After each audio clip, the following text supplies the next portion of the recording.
यह कहानी है टूनपुर जंगल की, जहाँ दो हिरण सोनू और गोलू नाम के दो दोस्त रहते थे।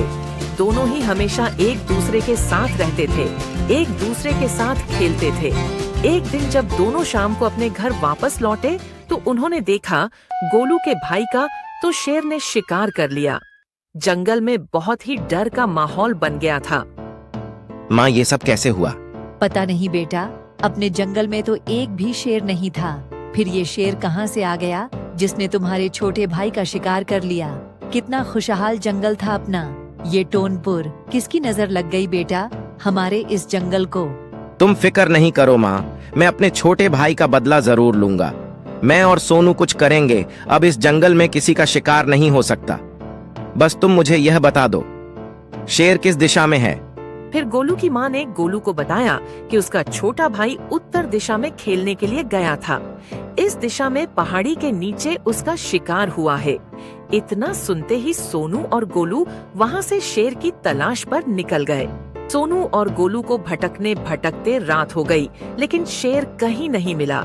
फिर सुबह होते ही गोलू को एक पेड़ के नीचे शेर दिखा।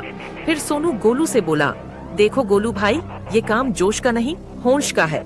हमें शेर का मुकाबला सामने से नहीं करना चाहिए, हमें शेर का मुकाबला चालाकी से करना चाहिए, क्योंकि शेर हमसे बहुत ही ज्यादा ताकतवर है। अगर हम सामने से जाएंगे तो शेर हमारा भी शिकार कर लेगा। सोनू की बात सुनकर गोलू बोला, हाँ सोनू, तुम सही कह रहे हो, हमें शेर का शिकार करना है, किसी आम जानवर का नहीं। वहाँ शेर शांति से बैठा हुआ था, किसी शिकार की तलाश में, और यहाँ सोनू और गुरु शेर की शिकार की प्लानिंग कर रहे थे। गोलू को जंगल में एक किसान दिखा जिसके पास एक रस्सी थी, तो गोलू और सोनू किसान के पास गए और गोलू ने किसान से रस्सी मांगी। तो किसान ने कहा, नहीं भाई, मैं तुम्हें रस्सी नहीं दे सकता हूँ, ये मेरे काम की चीज है, मुझे इसकी जरूरत है। तो गोलू बोला, आप मुझे रस्सी दे दो, आपका बहुत बड़ा एहसान होगा, क्योंकि इस जंगल में एक शेर आ गया है जिसने मेरे छोटे भाई का शिकार कर लिया है।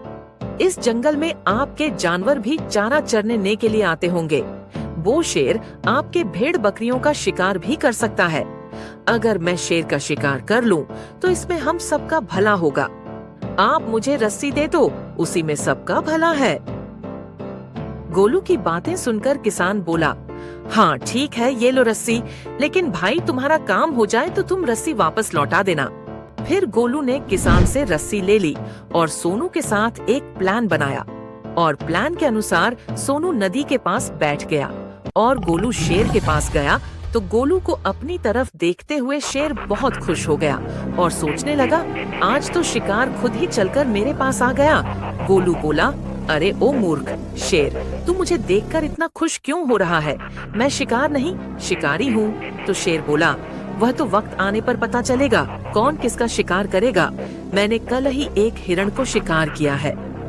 हाँ, वह मेरा छोटा भाई था जिसका तुमने कल शिकार किया था। हिरण की ये बात सुनकर शेर बोला, अच्छा, तभी मैं सोचूं यह कौन है जो मेरे पास सीधा आ गया, वह भी हिम्मत से बोल रहा है। हमें तुम्हारा अंदाज पसंद आया, तुम्हारी ये हिम्मत देखकर मैं तुम्हें माफ करता हूँ। चलो अब जल्दी से निकलो यहाँ से। तो हिरण बोला, शेर, मैं तुम्हारा शिकार करने आया हूँ, मैं तुम्हें एक मौका देता हूँ। अगर तुम जान बचाना चाहते हो तो अभी इसी वक्त जंगल से चले जाओ। गोलू की यह बातें सुनकर शेर को बहुत गुस्सा आया और वह गोलू का शिकार करने के लिए भागा, तो गोलू ने भी दौड़ लगा दी। गोलू शेर को पीछे पीछे दौड़ाकर नदी के पास ले गया और सोनू से बोला, सोनू रस्सी फेंक दे। इस तरह सोनू और गोलू ने अपने भाई का बदला शेर से ले लिया और शेर हमेशा हमेशा के लिए नदी में चला गया।